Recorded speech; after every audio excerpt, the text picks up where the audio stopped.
Al mediodía de ayer, cuando en medios radiales tuvo un desajuste en sus declaraciones, porque realmente no es común. O sea, yo recuerdo cuando hablamos aquí con Aldo Duscher, él se mostró como una persona bastante tranquila. Creo que no estaba tan alterado. Bueno, obviamente eran otras circunstancias, pero ahora totalmente sacado, se lo escuchó ayer.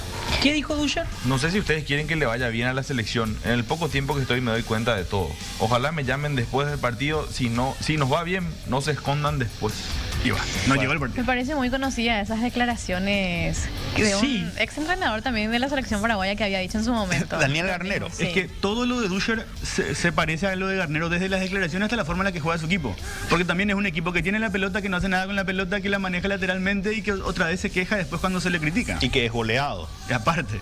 Ayer Natalia hablaba de la posesión de pelota. Paraguay tuvo mayor posesión de pelota en las estadísticas contra Uruguay, pero ¿de qué sirvió? Claro. Estaría bueno que el ahora ex técnico explique cómo perdés un partido 6-0 con 63% de posesión, por ¿Y qué ejemplo. le transmitís también dando estas declaraciones, verdad, a los medios de comunicación? ¿Cómo le transmitís después una buena onda al equipo para ir a enfrentar el partido contra Venezuela? Y aquí Ahora, es otra. A ver, otra de las frases. esta es otra frase. El fútbol no es para tibios. Yo tuve toda la prensa inglesa detrás mío. Cuando hay quilombo, a mí me encanta. Yo quiero más quilombo. Y, Pero, ¿qué tiene claro, que ver con...? ¿qué necesidad hay de esa clase de declaración después de un 6-0? Lo de la prensa inglesa es lo que dijo Fede. Le rompe el pie a David Beckham antes del Mundial del 2002. Y ahí se le vino toda la prensa encima. Pero aparte, no solamente es esta clase de confrontación de un técnico que acaba de perder la mayor derrota de la historia de la selección sub-20, habías dicho ayer, Fede. Sí. Entonces, además de todo esto, ¿cómo haces esto con un técnico que trabaja en formativas? No es lo mismo un técnico que trabaja con jugadores ya mayores y ya formados. Ese es el tema, porque él se hace cargo de todo.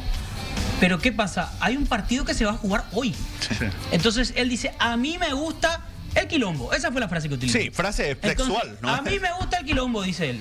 ¿Y sus jugadores cómo están mentalmente después de haber perdido 6-0 y sabiendo que hoy tienen que entrar a la cancha a ganar? Es que esto muestra a las claras que él no estaba capacitado para ser técnico de una selección sub-20, porque un técnico sub-20, un técnico de cualquier categoría juvenil, tiene que ser también un formador desde lo personal, tiene que transmitir otro nivel de tranquilidad a sus dirigidos, porque son chicos que están en formación al final de cuentas, no sabes cuántos de estos van a llegar a tener una carrera fructífera y tienen que aprender a manejar ciertas emociones y ciertas situaciones, y más todavía después de una derrota así.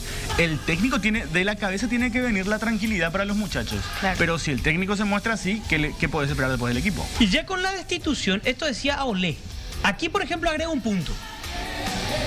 A ver, Hubo Jesús. diferencias con el director deportivo, diferentes formas de trabajar. Se terminó todo después de que un periodista no respetó mi trabajo y se generó esa discusión. Pero ahí también ya se ve que no es solamente una cuestión que le molestó lo que dijo el periodista. Por eso Es lo que... decía, aquí agrega las diferencias con el director deportivo. El director deportivo es Justo Villar de la APF. Claro, no es Pablo Rosso, porque él Claro. es el director de las formativas. Pablo Rossi tiene otro cargo. Ahora, no sabemos con quién realmente con quién se genera esta diferencia. Si fue con Pablo Rosso o fue con Villar. En base a esta aclaración es Villar. Claro.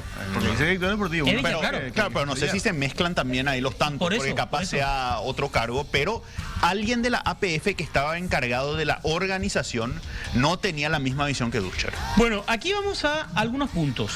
Duscher habló ayer de la escasa cantidad de amistosos de Paraguay con respecto a Uruguay.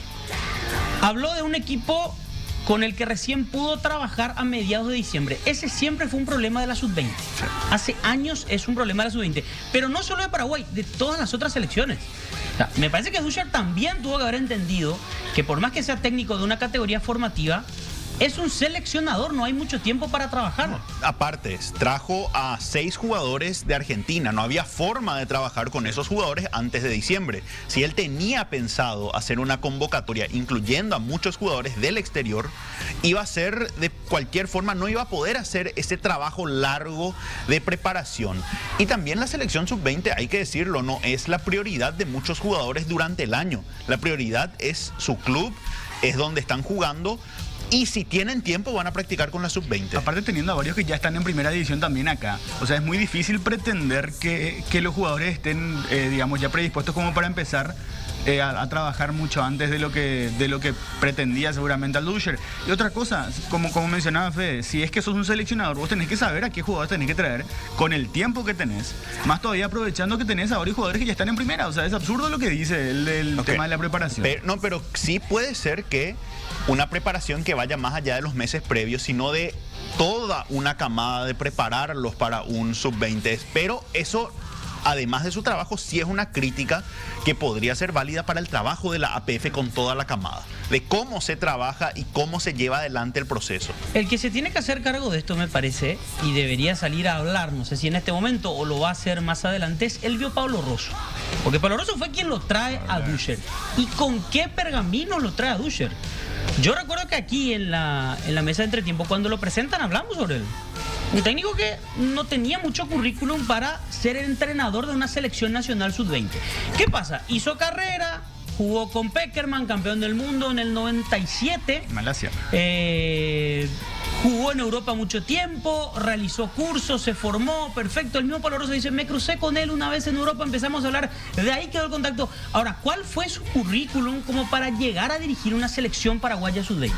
Yo creo que aquí de vuelta se comete el error muy característico de nuestro fútbol de regalarle currículum a alguien que antes de esto no estaba preparado o no estaba haciendo un trabajo como este.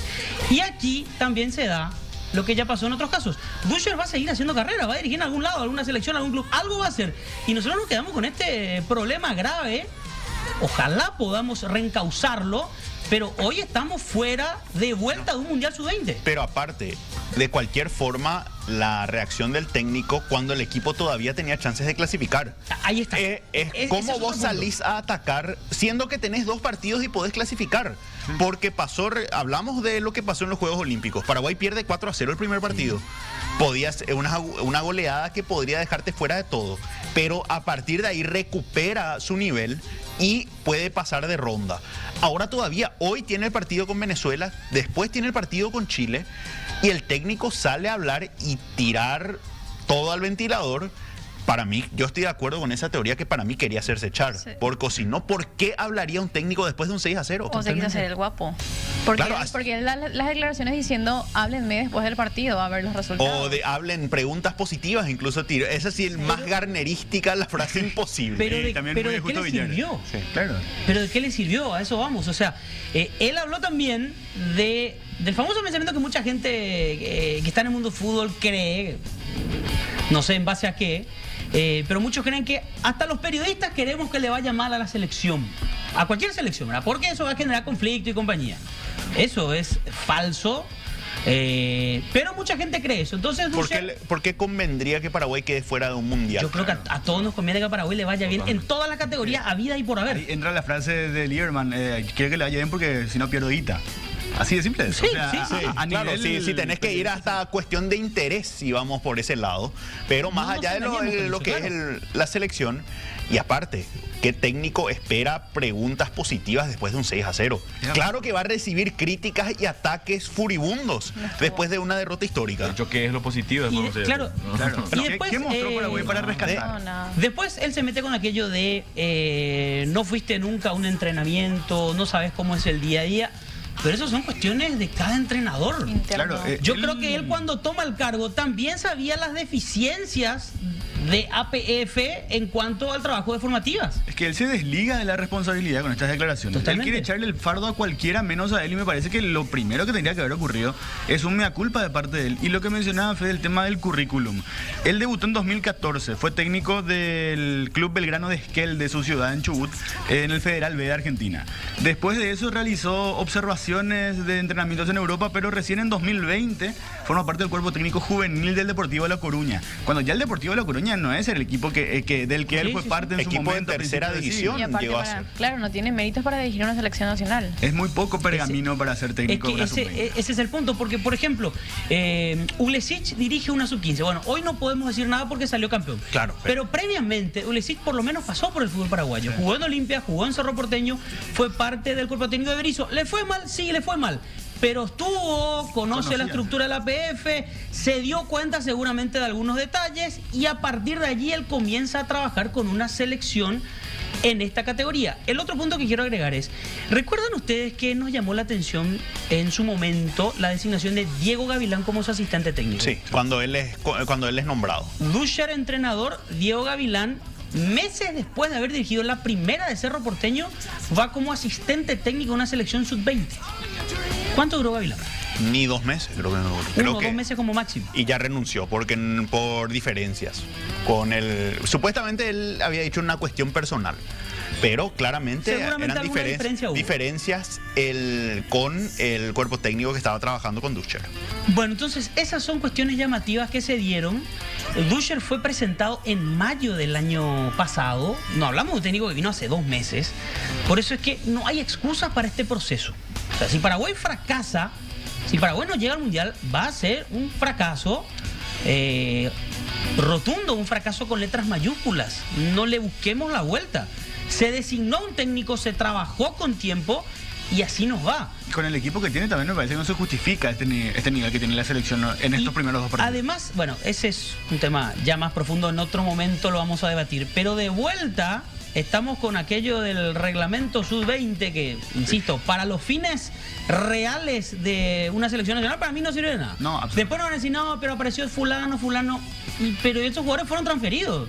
Aparte Pero rindieron en la selección en algún momento. Es que iban a aparecer, o sea, el jugador que tiene 18, 19 años y la rompen inferiores toda primera, va a estar, haya o no haya regla del sub-19. O sea, Roque Santa Cruz no surgió con una regla del sub-19, el Chico Díaz no surgió con una regla del sub-19. Entonces, fue por sus condiciones. Claro, me parece que es apurar procesos, que también es un grave problema que estamos teniendo con estos chicos, por eso justamente después no llegan a lo que uno espera, porque se los infla demasiado desde pequeños. Bueno, a la crítica en su momento, Chiqui Arce habló mucho de cuestiones que van más allá de la regla sub-19, que va mucho más abajo. La regla sub-19 es el último de los pasos porque ya es toda la formación de los jugadores. Claro.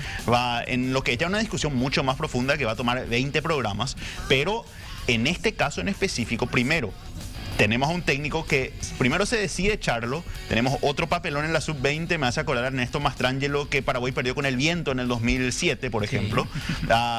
Sí. Y también ahora, si hablamos de técnicos sin experiencia, Antolín Alcaraz ahora toma la posesión, pero a diferencia de Dusher, es alguien que conoce el fútbol paraguayo, pero que no tiene experiencia porque se retiró a finales de 2023. Y de hecho que Antolín fue el primer técnico designado para la sub-15, que después termina agarrando Mariano Glesic. Que de hecho en junio, cuando se presenta todos los cuerpos técnicos de las inferiores, estaba como técnico de la sub-15 Antolín Alcaraz. Sí. Claro, porque en realidad el sub-15 que se jugó era sub-16, porque se había pospuesto, entonces era la generación sub-17 que iba a dirigir Glesic. Entonces se decidió que el técnico argentino se haga cargo de ese equipo. Ahora será Antolín Alcaraz quien se encargue de la selección para el partido contra Venezuela. 12:16. Decía yo que para mí Elvio Paloroso tiene que hacerse cargo de esta decisión que él tomó